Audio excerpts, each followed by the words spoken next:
یہ پورا جو درس ہم آپ کے سامنے قرآن کا ہی درس پیش کریں گے ابھی پورے طور پہ، علوم قرآن کو نہیں پیش کریں گے، کیونکہ علوم قرآن جب بورڈ رہتا ہے تو زیادہ بہتر ہوتا ہے۔ تو انشاءاللہ یہ پورا درس کس کے بارے میں ہوگا؟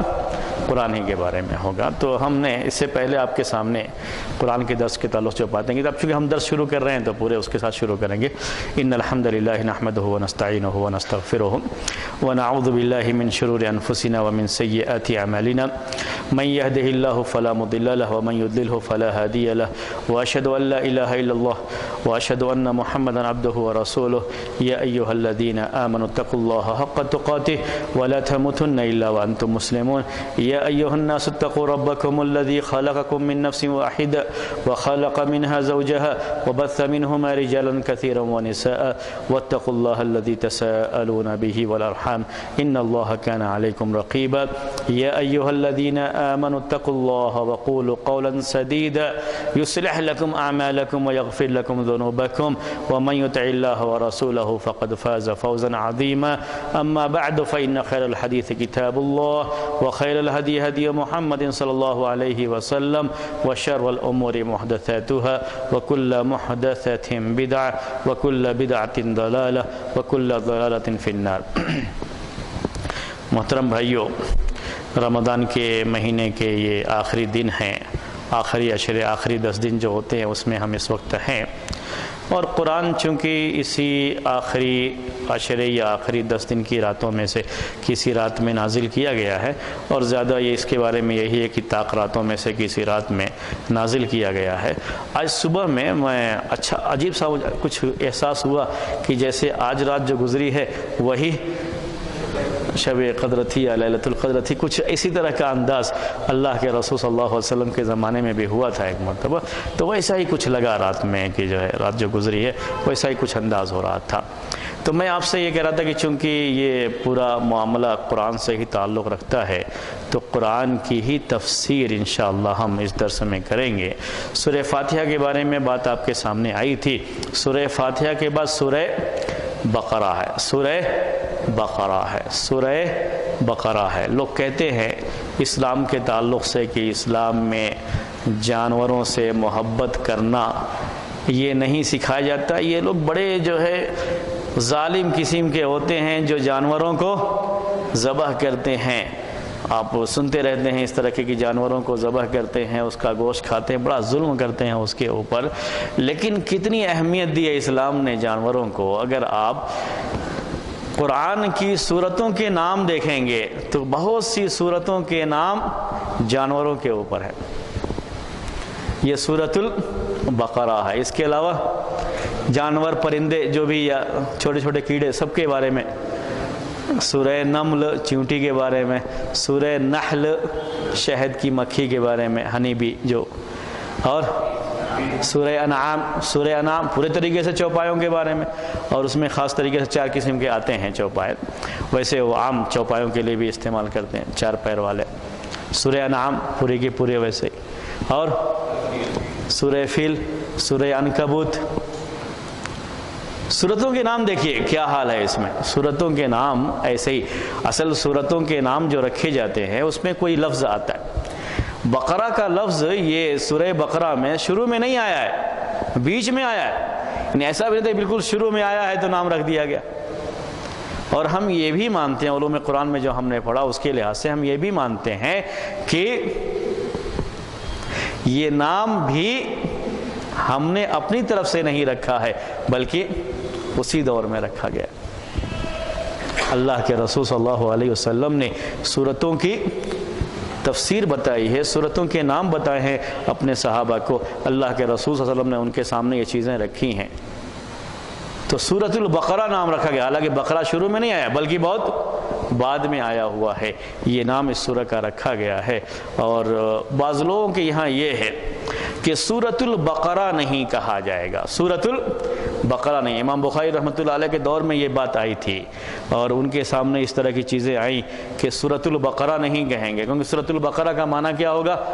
سورۃ البقرہ کا معنی بولیے، عربی پڑھتے ہیں نا آپ لوگ؟ ہاں، گائے کی سورہ۔ سورۃ البقرہ کا معنی کیا کریں گے ہم؟ گائے کی سورہ۔ یہ تو گائے کی سورہ نہیں، یہ تو ہم انسانوں کی سورہ ہے۔ بعض لوگ کیا سوچتے ہیں، اس انداز سے سوچتے ہیں تو کہتے ہیں سورۃ البقرہ نہیں کہنا چاہیے. کیا کہنا چاہیے؟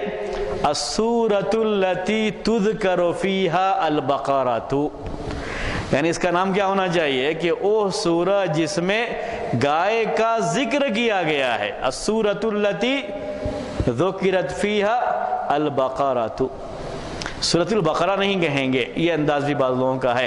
ایسے سورۃ العنکبوت، السورۃ التی ذکرت فیہا یا ذکر فیہا العنکبوت. سورۃ الفیل کیا کہیں گے؟ السورۃ التی ذکر فیہا الفیل، وہ سورہ جس میں فیل کا، ہاتھی کا تذکرہ کیا گیا. یہ ہم کہیں گے، سورۃ الفیل نہیں کہیں گے، سورۃ البقرہ نہیں کہیں گے. یہ بعض لوگوں نے اس طرح کے سوچے چھوڑے تھے. امام بخاری رحمۃ اللہ علیہ نے باقاعدہ اپنی صحیح بخاری میں یہ باب باندھا ہے. یعنی یہ کہنا سورۃ البقرہ یہ صحیح ہے. پھر حدیثیں پیش کی جس میں سورتوں کے نام ایسے ہی ذکر کیے گئے. باقاعدہ حدیثوں میں سورتوں کے نام ایسے ہی بیان کیے گئے کہ سورہ بقرہ پڑھی، سورہ آل عمران پڑھی، تو عربی میں سورۃ البقرہ ہی لکھا ہوتا ہے، سورۃ آل عمران ہی لکھا ہوتا ہے، سورۃ الانعام ہی لکھا ہوتا ہے، ایسے ہی لکھا ہوا ہے اس کے اندر. تو یہ کہنے میں کوئی حرج نہیں ہے، اس کی وجہ سے پریشان نہیں ہونا چاہیے. بہرحال ہمارا مقصد یہاں پہ نہ سورہ کے فضائل بیان کرنا ہے اور نہ اس طرح کی کوئی اور چیز. بس ایک سمجھیے کہ علمی بات تھی یہ کہ سورۃ البقرہ کہنا، اس میں کوئی حرج نہیں ہے. اور ایک آج کے معاشرے میں جو چیز پائی جاتی ہے دعوتی میدان میں، آپ کو یہ چیز کام آئے گی کہ کبھی بھی جو یہ سوچا جاتا ہے کہ ہم جانوروں سے نہیں کرتے یا جانوروں کے بارے میں ہم لوگ کچھ الگ جو ہے سوچتے ہیں یا ہم ان کے جو ہے ظالم کے طور پر جو ہم کو پیش کیا جاتا ہے، تو ایسا کچھ نہیں ہے، بلکہ جانوروں کو کافی اہمیت دی گئی ہے. خود قرآن میں کافی ان کے تذکرے کیے گئے اور سورتوں کے نام بھی ان کے لحاظ سے رکھے گئے ہیں. ہم شروع کرتے ہیں اسی سورہ سے جو ہے. تو یہ سورہ شروع ہوتی ہے الف لام میم. الف لام میم، ان کو حروف مقطعات کہا جاتا ہے. حروف مقطعات، مقطعات عربی زبان کے لحاظ سے یہ مقطعات اسم مفعول ہے. اسم مفعول اس کا معنی ہوتا ہے جس کو کاٹ دیا گیا ہے. مقطعاتن کے معنی ہوتے ہیں جس کو کاٹ دیا گیا ہے، الگ الگ کر دیا گیا ہے. تو الف لام میم چونکہ ہم اس کو پڑھتے ہیں الگ الگ، اسی لیے حروف مقطعات کہتے ہیں. یعنی ایسے حروف جن کو کاٹ دیا گیا ہے، ملا کر کے نہیں پڑھا جاتا ہے. ورنہ یہ حمزہ لام اس کے بعد میم لکھا ہوا رہے گا عربی میں تو آپ کیا پڑھیں گے؟ آلامن، آلامن پڑھے نہیں، آلامن تکلیف کے معنی میں، آلامن ایسے ہی پڑھیں گے، ملا کے پڑھیں گے تو. لیکن ویسے پڑھا نہیں جاتا ہے، لکھا تو ویسے ہی جاتا ہے لیکن پڑھا نہیں جاتا ہے. کیسے پڑھا جاتا ہے؟ الف لام میم، یعنی الف کو الگ پڑھتے ہیں، لام کو الگ پڑھتے ہیں، میم کو الگ پڑھتے ہیں. اسی لیے ان کو حروف مقطعات کہا جاتا ہے عربی زبان میں. تو تفسیر میں ان کو حروف مقطعات کہا جاتا ہے. اور بہت سارے مفسرین جب اس کی تفسیر کرتے ہیں تو یہ کہتے ہیں کہ اللہ اعلم بمرادہ بذالک، یعنی اللہ تعالیٰ کی کیا مراد ہے اس لفظ سے، ان حروف سے، اللہ تعالیٰ کو بہتر معلوم ہے، ہمیں معلوم نہیں ہے. اور ان کو متشابہات میں شمار کرتے ہیں. قرآن میں کچھ متشابہات ہیں اور کچھ محکمات ہیں. علوم قرآن میں انشاءاللہ یہ بحث آئے گی محکم اور متشابہ کی، کہ قرآن میں جو کہا گیا ہے کہ قرآن میں محکمات ہیں اور متشابہات ہیں، تو اس سے کیا مراد ہے وہ علوم قرآن میں بحث انشاءاللہ آئے گی. تو اسی متشابہات میں اس کو بھی شمار کرتے ہیں کہ جس کا علم اللہ کے سوا کسی کو نہیں ہے، اسی میں سے یہ بھی ہے. لیکن بعض مفسرین نے اس کی حکمت بیان کی ہے اور میں چاہتا ہوں کہ وہ حکمت آپ کے سامنے بیان کروں. عام طریقے سے یہ حروف مقطعات عام طریقے سے، ورنہ کہیں کہیں تھوڑا اختلاف بھی ہے اس کے، یعنی الگ بھی ہے تھوڑا کہیں کہیں، لیکن عام طریقے سے دیکھیں گے کہ جب یہ حروف مقطعات آتے ہیں تو کہیں نہ کہیں قرآن کا تذکرہ ہوتا ہے. قرآن کے تذکرے سے پہلے حروف مقطعات یہ ذکر کیے جاتے ہیں. اس لحاظ سے بعض لوگوں نے اس کی حکمت یہ بیان کی ہے کہ اللہ تبارک و تعالیٰ کی طرف سے ایک دلیل ہے، ایک پروف ہے کہ یہ قرآن اللہ کا کلام ہے اور محمد صلی اللہ علیہ وسلم اللہ کے رسول ہیں. ان دونوں کے لیے، یعنی قرآن کے اللہ کے کلام ہونے کے لیے اور محمد صلی اللہ علیہ وسلم کے اللہ کے رسول ہونے کے لیے، رسالت کے لیے، دونوں کے لیے ایک پروف ہے یہ حروف مقطعات۔ کیسے پروف ہے، کیسے ثابت کیا جاتا ہے؟ اس طرح ثابت کیا جاتا ہے کہ پورے قرآن میں بھی وہی الفابیٹ ہیں، جو وہی حروف تہجی ہیں جو آپ اپنی عربی زبان میں استعمال کرتے ہیں۔ عربی زبان میں الفابیٹ کتنے ہیں؟ ہاں 28 ہاں یا 29؟ میں آپ کو بول دیتا ہوں 29 یا 28۔ کبھی کبھی لوگ کہتے ہیں کہ ہر چیز میں اختلاف کر لیتے ہیں عربی والے، مدرسے والے، تو وہ اس میں بھی اختلاف کر لیے ہیں کہ 28 ہے یا 29 ہے۔ تو اسی میں ہے کہ حروف تہجی عربی کے یہ 28 ہیں یا 29 ہیں، اس میں تھوڑا اختلاف ہے۔ اختلاف یہ کیوں پیدا ہوا ہے کہ حمزہ اور الف دونوں کو الگ الگ مانا جائے یا دونوں کو ایک مانا جائے؟ تو دونوں کو ایک مانیں گے تو 28 ہوں گے، دونوں کو الگ مانیں گے تو 29 ہوں گے۔ تو یہ عربی زبان کے الفابیٹ ہیں، حروف تہجی ہیں۔ تو یہی حروف الف، لام، میم، یا، سین، قاف، کاف، ہا، یا، عین، صاد، یہی حروف جو آپ عربی میں استعمال کرتے ہو، جو آپ کے حروف تہجی ہیں، جو الفابیٹ ہیں۔ ایک بچے کو ABCD پہلے پڑھایا جاتا ہے، ویسے ہی جب عربی پڑھایا جاتا ہے پہلے الف، با، تا، سا پڑھایا جاتا ہے۔ یہ وہی حروف ہیں اور یہی حروف قرآن میں بھی پائے جاتے ہیں۔ پھر کیا وجہ ہے کہ قرآن میں بھی وہی حروف ہیں، تم بھی وہی حروف استعمال کرتے ہو، لیکن تم قرآن جیسی کوئی کتاب تو دور کی بات ہے، ایک سورہ بھی پیش نہیں، چھوٹی سے چھوٹی سورہ بھی پیش نہیں کر پا رہے؟ آخر کیا بات ہے؟ سوچو اس کے بارے میں۔ یہ اس لیے ہے کہ یہ قرآن اللہ کا کلام ہے، ورنہ قرآن میں وہی حروف ہیں، الگ سے کوئی حروف نہیں ہے۔ کسی اور زبان کے حروف ہوں، اب ہم کو کناڈا نہیں معلوم ہے، کناڈا کے حروف ہوں تو ہم کہہ سکتے ہیں کہ ہم کو یہ حروف نہیں معلوم ہے، تو ہم کیسے لکھیں گے اس میں؟ لیکن یہ تو وہی حروف ہیں، وہی الفابیٹ ہیں جو تم اپنی زبان میں استعمال کرتے ہو، اور تمہیں اپنی زبان دانی کا، یعنی زبان جاننے کا، اور بڑی اچھی زبان جاننے کا بڑا غرور بھی تھا، بڑا تکبر بھی تھا، انہیں اپنی زبان پر بڑا ناز بھی تھا، لیکن اس کے باوجود بھی وہ قرآن جیسی ایک سورہ بھی پیش نہیں کر پائے۔ بڑی کوشش کی لیکن کوئی ایک سورہ بھی پیش نہیں کر پائے۔ بڑی کوششوں کے بعد کچھ نکلا بھی ان کے یہاں سے تو بڑی بے تکے قسم کے نکلے۔ ایک عام عربی زبان جاننے والا بھی اس کو رد کر دے گا، یہ کیا ہے؟ زفدہ کہتے ہیں میڈک کو، میڈک یہ جو ٹٹڑ کرتے رہتے ہیں برسات کے موسم میں، سنے ہیں آپ، جو ہے اس کو عربی میں زفدہ کہتے ہیں۔ تو قرآن کے انداز میں ایک صاحب نے بنانا شروع کیا آیت، تو کیا بنایا؟ الضفدع وما ادراک ما الضفدع۔ یہ اس طرح کے انداز سے جو ہے بہت سے لوگوں نے کوششیں کی، لیکن بڑی بے تکے انداز کی وہ کوششیں تھیں، کچھ بھی کامیاب جو ہے نہیں ہوئی، اور آخرکار زبان جاننے والوں نے خود اسے کیا کر دیا ہے؟ رد کر دیا ہے، اس کو الگ ہی کر دیا کہ نہیں، یہ بات جو ہے صحیح نہیں ہے۔ تو میں یہ کہنا چاہ رہا تھا آپ سے کہ یہ باتیں ہیں کس کے بارے میں؟ قرآن کے بارے میں۔ تو الف لام میم ایسے شروعات جو ہے کی گئی، الف لام میم۔ قرآن کے اللہ کے کلام ہونے کے بارے میں اور اللہ کے رسول کی رسالت کے بارے میں بھی دلیل ہے۔ وہ کیا دلیل ہے؟ کہ یہ قرآن، یہ اللہ کا کلام کس نے پیش کیا ان کے سامنے؟ محمد صلی اللہ علیہ وسلم نے، جو کہیں بھی پڑھنے کے لیے نہیں گئے تھے، کہیں بھی پڑھنے کے لیے نہیں گئے تھے۔ یہ بڑی حکمت ہے۔ کبھی کبھی لوگ یہ بھی سوال کرتے ہیں کہ ایسے آدمی کو رسول کیسے بنایا گیا جو پڑھنا لکھنا بھی نہیں جانتا تھا؟ آج کے زمانے میں ان ایجوکیٹڈ جو کہہ سکتے ہیں آپ، ایسے آدمی کو لوگ اپنے ہاں بیٹھانا بھی پسند نہیں کرتے، ویسے آدمی کو کیا بنا دیا گیا؟ رسول بنا دیا گیا۔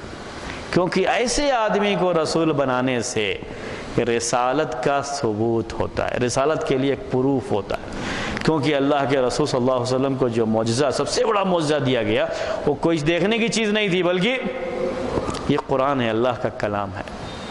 جب یہ ایک ایسا آدمی جو کہیں گیا نہیں، پڑھا نہیں، کچھ کیا نہیں، ایسا کلام ان کے سامنے پیش کرنا شروع کر دے، جس کلام جیسی معمولی سی سورہ بھی وہ لوگ پیش، ایک چھوٹی سی سورہ بھی وہ لوگ پیش نہیں کر سکتے تو اس کا مطلب یہ ہے کہ یہ اس کا کلام نہیں ہے، ضرور اس کے پاس وحی آ رہی ہے رب العالمین کی طرف سے۔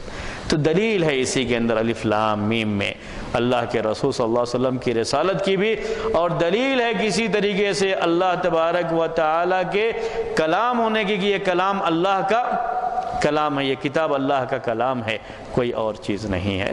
اس کو بیان کرنے کے بعد اب قرآن کا تعارف کرایا گیا۔ سورہ بقرہ، سورہ فاتحہ ہم نے کہا پورے قرآن کا نچوڑ ہے، اس جو سمری جسے کہتے ہیں۔ اس کے بعد یہیں سے قرآن شروع ہوتا ہے، اصل ترتیب سورہ بقرہ سے۔ سب سے پہلے الف لام میم بیان کیا، اس کے بعد قرآن کا تعارف کرایا گیا، قرآن کیا ہے یہ۔ تو کہا گیا ذالک الکتاب، ذالک الکتاب لا ریب فیہ۔ ذالک الکتاب کا معنی کیا ہے؟ وہ کتاب یا یہ کتاب؟ جی ہاں، ڈیٹ بک کہیں گے یا دس بک کہیں گے، ایک مسئلہ ہے نا یہ۔ جی آپ نے جو عربی زبان پڑھی ہے اس کے لحاظ سے کیا ہونا چاہیے؟ یہی ہونا چاہیے، نہیں ڈیٹ بک۔ جی لیکن اس کا دیکھیے مفسرین معنی جو کرتے ہیں وہ کیسے کرتے ہیں، میں اب آپ کو بتاتا ہوں۔ یہ تو یہ ذرا وہ بلاغت والی عربی جو ہوتی ہے، ذرا بڑی ڈیفٹ میں جانے والی، جو بڑی گہرائی کے ساتھ جو عربی زبان ہوتی ہے نا، وہ عربی زبان ہی ہے۔ تو ذالک الکتاب، عربی زبان میں آپ یہ بھی کہہ سکتے ہیں اس کو وہ کتاب یا ڈیٹ بک، اور یہ بھی کہہ سکتے ہیں کہ ڈیٹ از بک یا دا بک ہے اب جو ذالک الکتاب۔ اس لیے تفسیر کی بعض کتابوں میں اردو میں ترجمہ آپ دیکھیں گے تو رہے گا اس کا ترجمہ کہ یہ کتاب ہے، یہ کتاب ہے، یعنی ایک سینٹنس ہے پورا۔ یہ ذالک کہیں گے مبتدا، الکتاب اس کی خبر ہے۔ جب خبر مانیں گے تو کیا معنی کریں گے؟ یہ کتاب ہے، تو سینٹنس پورا ہو جاتا ہے۔ لا ریب فی، یہ دوسرا سینٹنس شروع ہو رہا ہے، اس میں کوئی شک نہیں ہے۔ عربی کے لحاظ سے یہ بھی گنجائش اس میں ہے کہ آپ ذالک الکتاب رکے نہیں بلکہ کیا پڑھیں؟ لا ریب فی۔ ذالک الکتاب پورا مل کر کے مبتدا ہے اور لا ریب فی اس کی خبر ہے، تب معنی کریں گے کہ اوہ کتاب یا یہ کتاب، اس میں کوئی شک نہیں ہے۔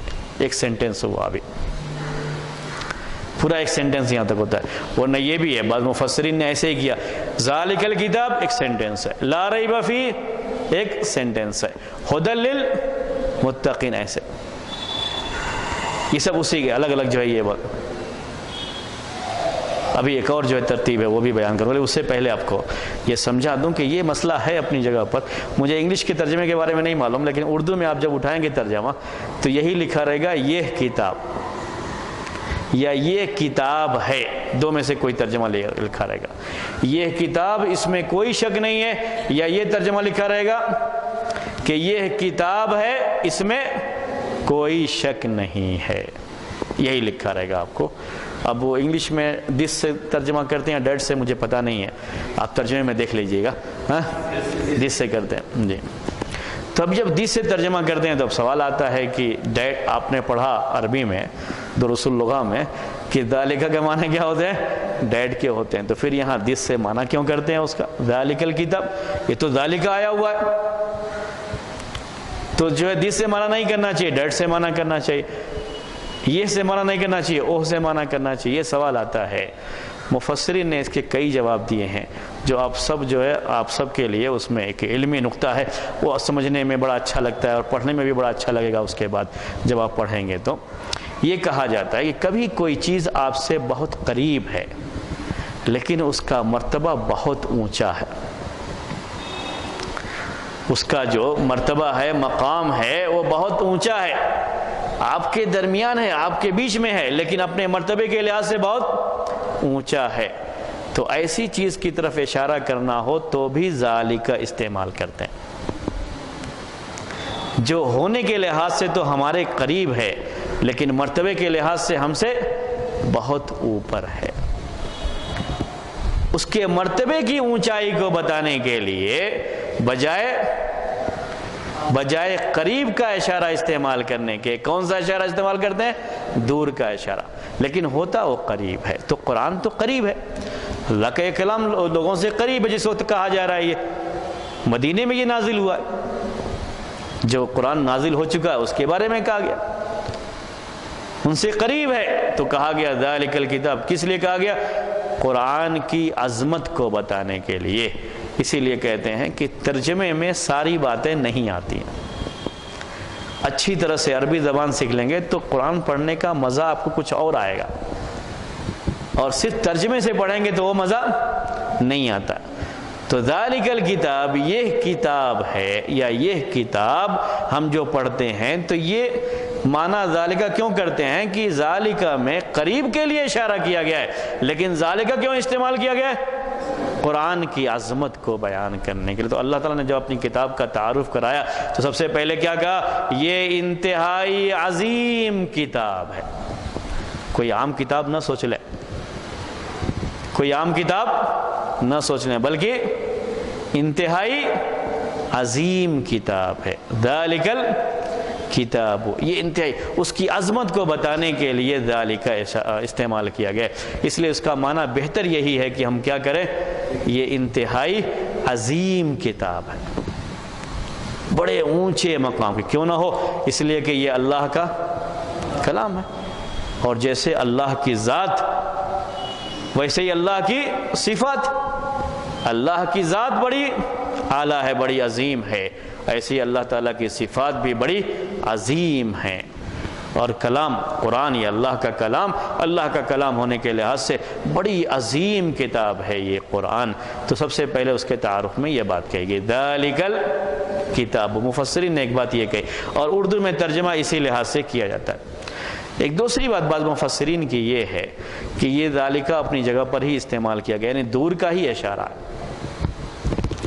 اصل میں یہاں الکتاب میں اشارہ کیا گیا ہے اس قرآن کی طرف جو لوح محفوظ میں ہے، یا جو سمائے دنیا پر، جو تاخراتوں میں، جو لیلۃ القدر میں جو نازل کیا گیا ہے لوح محفوظ سے سمائے دنیا پر، جو آپ آج کل کے بیانات سنتے ہوں گے، وہاں سے پھر ضرورت کے مطابق 23 سال کی مدت میں نازل ہوتا رہا۔ تو بیت العزہ ایک جگہ ہے، عبداللہ ابن عباس رضی اللہ تعالیٰ عنہما کی تفسیر کے مطابق، پہلے بھی میں نے آپ کو یہ علوم قرآن کے درس میں بتا چکا ہوں یہ، تو اس میں وہاں سے اس کو نازل کیا گیا۔ تو جب ذالک الکتاب کہا گیا تو اشارہ کس کی طرف ہے؟ اس قرآن کی طرف جو بیت العزہ میں یا لوح محفوظ میں ہے، اور چونکہ یہ دور ہے اس لیے دور کا اشارہ کیا گیا۔ یعنی کیا مطلب ہے؟ او کتاب جو کہ لوح محفوظ میں ہے، لا ریب فیہ، اس میں کوئی شک نہیں ہے۔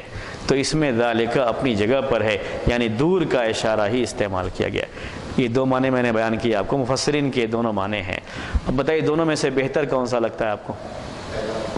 پہلا والا، جی ہاں، اس لیے کہ قرآن جو لوح محفوظ میں ہے، قرآن جو بیت بھائی مور آبادی میں ناچے گا تو ہم لوگ دیکھیں گے، اگر جنگل میں ناچا تو کیا ہوگا؟ ہندی میں منگل کہتے ہیں، منگل جب بہت خوشی ہوتی ہے تو اس کے لحاظ سے یعنی بڑا وہ جو ایک ہوتا ہے کہ خوشی منانے میں جو ایک فنکشن جیسی ایک شکل ہوتی ہے، تو اس کو عربی وہ ہندی میں منگل کہتے ہیں۔ تو ہندی کی بعض کتابوں میں لکھا ہوا ہے کیسے جنگل میں منگل تھا، جنگل میں منگل تھا، مطلب کیا ہے اس کا؟ جنگل میں لوگ بڑی خوشی منا رہے تھے۔ تو بچے نے پوچھ لیا پڑھنے والے نے کہ جنگل میں منگل تھا تو دوسری جگہوں پر کیا تھا؟ یعنی منگل کہتے ہیں دن کو بھی، ٹیوزڈے جو ہے منگل ہو تو وہاں منگل ہے تو دوسری جگہوں پر کیا بدھ ہے یا کوئی اور دن ہے؟ یہ ایسے جو ہے کبھی کبھی اس طرح کی چیزیں بھی آ جاتی ہیں، سوال ہو جاتا ہے۔ تو کوئی آدمی یہ سوال نہ کرے کہ ھدی للمتقین، یہ متقیوں کے لیے ہدایت ہے تو دوسروں کے لیے کیا ہے؟ یہ کیوں قرآن کے تعارف میں کہا جا رہا ہے کہ یہ متقیوں کے لیے ہدایت ہے، دوسروں کے لیے کیا؟ قرآن اگر متقیوں ہی کے لیے ہدایت ہے تو بھائی گناہگار لوگوں کا کیا معاملہ ہے؟ پھر غیر مسلموں کے لیے کیا ہے اس میں؟ اور پھر قرآن میں دوسری جگہوں پر یہ بھی کہا گیا کہ ھدی للناس، کہ لوگوں کے لیے ہدایت، سارے لوگوں کے لیے ہدایت، بلکہ جنوں کے لیے بھی اس میں ہدایت جو ہے، کیونکہ جنوں کے سامنے بھی قرآن کو پڑھا گیا، انہوں نے بھی قرآن سن کر کے وہ بھی ایمان لے آئے، تو یہ ہدایت سب کے لیے ہے۔ پھر ھدی للمتقین کیوں کہا گیا؟ اس کی تفسیر میں دو باتیں مفسرین نے لکھی ہیں۔ ایک بات یہ ہے کہ متقین سے یہاں مراد وہ لوگ ہیں جو تقوی اختیار کرنا چاہتے ہیں۔ متقی ہیں نہیں ابھی تو وہ برے ہی ہیں، یا کہیے کہ غیر مسلم ہی ہیں، ابھی اسلام میں داخل نہیں ہوئے ہیں، لیکن ان کا دل ابھی صاف ہے، ان کے دلوں پر مہر نہیں لگا ہوا ہے، تو ایسے لوگ جو متقی بننا چاہیں ان کے لیے اس میں ہدایت ہے۔ اور جو دشمنی کرنا چاہے تو ابو لہب کو توفیق نہیں ملی، ابو جہل کو توفیق نہیں ملی، جن کے دلوں پر مہر لگ جائے، کفر کی مہر لگ گئی ہے، اب وہ اس سے فائدہ نہیں اٹھا سکتے۔ ختم اللہ علی قلوبہم، اللہ نے ان کے دلوں پر کیا لگا دیا ہے؟ چاہے آپ ڈرائیں چاہے نہ ڈرائیں، دونوں ان کے حق میں کیا ہے؟ برابر ہے۔ ویسے لوگوں کو نکالنے کے لیے کہا گیا ھدی للمتقین، وہ ابھی متقی ہیں نہیں، بلکہ ہدایت پا کر کے کیا بن جائیں گے؟ متقی بن جائیں گے۔ بعض لوگوں نے اس کا معنی یہ کیا ہے تو سب کے لیے ہدایت، لیکن اصل میں اس سے فائدہ اٹھانے والے کون ہوتے ہیں؟ جو متقی ہوتے ہیں، تقوی اختیار کرنا جو چاہتے ہیں، وہ لوگ جو نیک بننا چاہیں ان کے لیے اس میں ہدایت کی بات ہے۔ تو اللہ تبارک و تعالیٰ نے یہ رکھا ہے، قرآن ہدایت ہے، کتاب ہدایت ہے، سب کے لیے ہدایت ہے، لیکن اس ہدایت سے فائدہ کون اٹھاتے ہیں؟ جن کے دلوں پہ ابھی مہر نہیں لگا، ان کے گناہوں کی وجہ سے، ان کی غفلت کی وجہ سے، اور یا کفر میں ان کے ڈوبے ہونے کی وجہ سے، دشمنی میں حد سے آگے بڑھ جانے کی وجہ سے، جن کے دلوں پہ مہر لگ چکی ہو، تو ایسے لوگ اس سے فائدہ نہیں اٹھا پاتے ہیں۔ تو بہرحال بات یہی ہے، پہلا معنی تھا۔ دوسرا معنی یہ ہے کہ ھدی للمتقین میں یہ نفی نہیں ہوتی ہے کہ یہ ھدی للناس نہیں ہے، ھدی للناس نہیں ہے، یہ نفی نہیں ہوتی ہے۔ تو قرآن یہ متقیوں کے لیے بھی ہدایت ہے اور ھدی للناس بھی ہے، سارے لوگوں کے لیے بھی ہدایت ہے اور متقیوں کے لیے بھی ہدایت ہے۔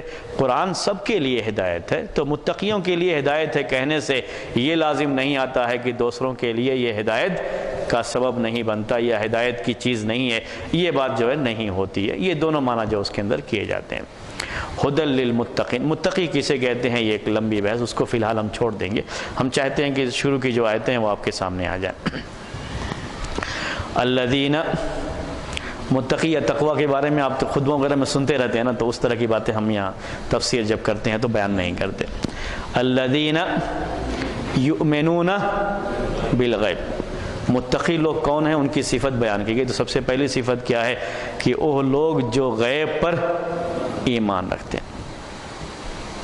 غیب کسے کہتے ہیں عربی میں؟ غیب کل ما غاب عنک فہو غیب، عربی میں کہتے ہیں کل ما غاب عنک فہو، جو آپ کی نگاہ سے اوجھل ہو، آپ کے سامنے نہ ہو، وہ آپ کے لیے غیب ہے۔ اسی لیے غیب کو شہادہ کا اپوزٹ کہا جاتا ہے۔ قرآن میں اللہ تعالیٰ کے بارے میں یہ آیا ہوا ہے کہ عالم الغیب والشہادۃ، تو شہادہ کا اپوزٹ کیا رکھا گیا ہے؟ غیب کو۔ شہادہ جو سامنے پریزنٹ، جو حاضر ہے سامنے ہے، اس کو شہادہ کہتے ہیں، اور جو غیب ہے، حاضر نہیں ہے سامنے، جس کو ہم دیکھ نہیں سکتے، وہ ہمارے لیے کیا ہے؟ غیب ہے۔ تو یؤمنون بالغیب کا مطلب ہوتا ہے، اسی لیے اردو والے ترجمہ کرتے ہیں کہ بن دیکھے ایمان رکھتے ہیں۔ اللہ پر ایمان رکھتے ہیں، اللہ کو دیکھا نہیں ہے۔ قبر پر ایمان رکھتے ہیں، قبر کے عذاب پر، قبر کے عذاب کو دیکھا نہیں ہے۔ جنت پر ایمان رکھتے ہیں، جنت کو دیکھا نہیں ہے۔ جہنم پر ایمان رکھتے ہیں، جہنم کو دیکھا نہیں ہے۔ اللہ کے رسول صلی اللہ علیہ وسلم پر ایمان رکھتے ہیں، اللہ کے رسول کو صحابہ نے دیکھا تھا، ہم نے دیکھا نہیں ہے۔ تو غیب پر ایمان رکھتے ہیں۔ الذین یؤمنون بالغیب، جو غیب پر ایمان رکھتے ہیں۔ پہلی تعریف متقیوں کی یہ کی گئی ہے۔ اگر آپ ایک متقی کی ڈیفینیشن کرنا چاہیں تو یہ ہے، سب سے پہلی تعریف کیا ہے اس کی؟ کہ وہ غیب پر ایمان رکھتا ہے۔ جو غیب پر ایمان نہ رکھتا ہو وہ مومن نہیں۔ اسی لیے ہم اس بات کے سخت مخالف ہیں جو آج کل لوگ یہ کہتے رہتے ہیں کہ ہر چیز کو سائنٹیفک طریقے سے ثابت کیا جائے۔ ساری چیزیں کس میں آتی ہیں؟ اقامت صلاۃ، لوگوں کے دکھ درد کو سمجھنا، لوگوں کی جو ہے لوگوں کے بارے میں دریافت کرنا، ان کی ضرورت پوری کرنا، یہ ساری چیزیں جو کہ آج کے زمانے میں سماجی خدمات کہی جاتی ہیں، یہ سب بھی اقامت صلاۃ میں داخل، کیونکہ اقامت صلاۃ کے ذریعے سے یہ سارے کام بھی ہو جاتے ہیں، ایک دوسرے کے حالات کو جاننے کا موقع ملتا ہے، اور بھی باتیں ہوتی ہیں لیکن میں تفصیل میں نہیں جاتا ہوں۔ میں چاہتا ہوں کہ یہ آیتیں آپ کو پوری ہو جائیں، تھوڑا سا جو ٹائم ہے اس میں ہم پورا کرنا چاہیں گے۔ وَمِمَّا رَزَقْنَاهُمْ يُنْفِقُونَ، اور جو ہم نے ان کو رزق دیا ہے اس میں سے خرچ کرتے ہیں۔ اللہ تعالیٰ نے یہ بات کی، ہم نے جو ان کو رزق دیا ہے اس میں سے خرچ کرتے ہیں۔ تو اقامت صلاۃ کے بعد یہ نہیں کہا گیا کہ زکوٰۃ ادا کرتے ہیں، کیا کہا گیا ہے؟ ہم نے جو ان کو رزق دیا ہے اس میں سے خرچ کرتے ہیں۔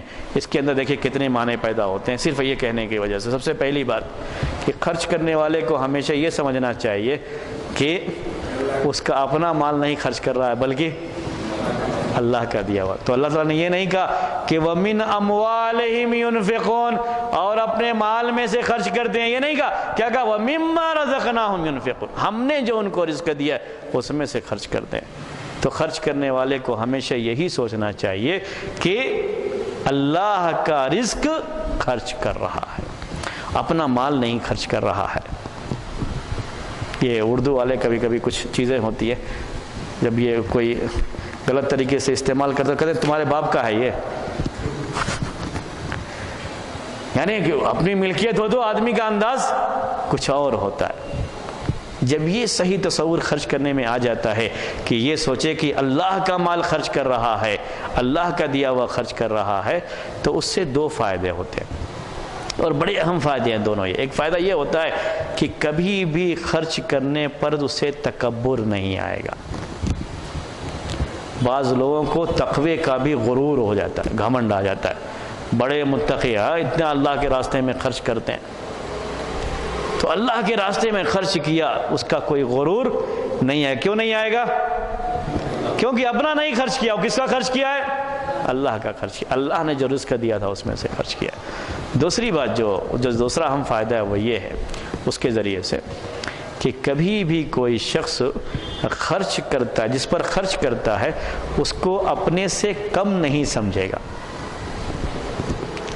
حقیر نہیں سمجھے گا، اور خرچ کر کے اس پر کوئی احسان نہیں جتلائے گا، کیونکہ اگر اپنا ہوتا تو احسان جتلاتا۔ وہ تو دیا ہوا کس کا تھا؟ اللہ کا تھا، وہ دے دیا ہے۔ اگر اللہ کا دیا ہوا اللہ کے راستے میں دے دیا ہے تو کوئی احسان نہیں کر رہا ہے، وہ تو لینے والے کا احسان ہے کہ اس نے لے لیا، اگر وہ نہ لیتا تو اس کو تلاش کرنا پڑتا، پتہ نہیں کہاں کہاں اور کہاں لا کر کے دیتا ہو۔ تو کبھی بھی یہ تصور نہیں آنا چاہیے کہ ہم اس کے اوپر کوئی احسان کر رہے ہیں۔ سارے معنی کہاں سے پیدا ہوتا ہے؟ مما رزقناہم ينفقون، ہم نے جو رزق دیا اس میں سے خرچ کرتے ہیں۔ یہ پہلی بات تھی۔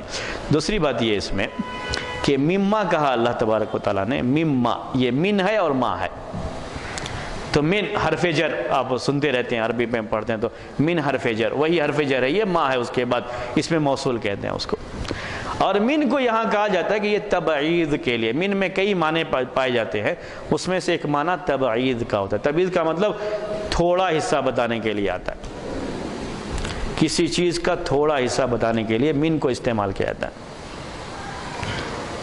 جیسے اب اتنے سارے ہیں تو کہا جائے گا کہ طلاب، عربی میں کہیں گے، یہ جملہ دیکھیے، طلاب مسجد سلفیتی جلسوا فی المسجد ومنہم عمر، ومنہم عمر، من استعمال کیا گیا، تو مسجد سلفیہ کے طلبہ ان میں سے عمر، تو عمر ان میں سے ایک ہے، یہ بتانے کے لیے من آتا ہے، بعض حصہ بتانے کے لیے، وہ تو بہت سارے ہیں اس میں سے بعض، تو اللہ تعالیٰ نے کہا مما رزقنا، ہم نے جو ان کو رزق دیا ہے اس میں سے بعض خرچ کرتے ہیں، وہ بھی سب نہیں بلکہ بعض حصہ۔ یہ نہیں کہا کہ ہم نے جو دیا ہے وہ سب خرچ کرتے، یہ کہا کہ جو ہم نے رزق دیا ہے اس میں سے بعض۔ ایک مومن کی پہچان یہ بھی ہے کہ عام حالات میں اپنا پورا مال بھی خرچ نہیں کر دیتا ہے، بلکہ اپنے لیے بھی رکھتا ہے اور اپنے بال بچوں کے لیے بھی رکھتا ہے۔ اللہ کے رسول صلی اللہ علیہ وسلم نے اپنے ساتھی سعد بن ابی وقاص رضی اللہ تعالیٰ عنہ کو یہی سمجھایا تھا، جب انہوں نے اپنا مال صدقہ کرنا چاہا تو آپ نے کہا نہیں، اپنے بچوں کے لیے بھی چھوڑو، تم اپنے بچوں کو مال والا چھوڑ کے جاؤ، یہ زیادہ بہتر ہے اس سے کہ وہ غریب مسکین بن کر کے لوگوں کے سامنے ہاتھ پھیلائیں۔ تو پورا مال خرچ کرنے کے لیے بھی نہیں کہا گیا، بلکہ کیا کہا گیا؟ اس میں سے بعض حصہ خرچ کرتے۔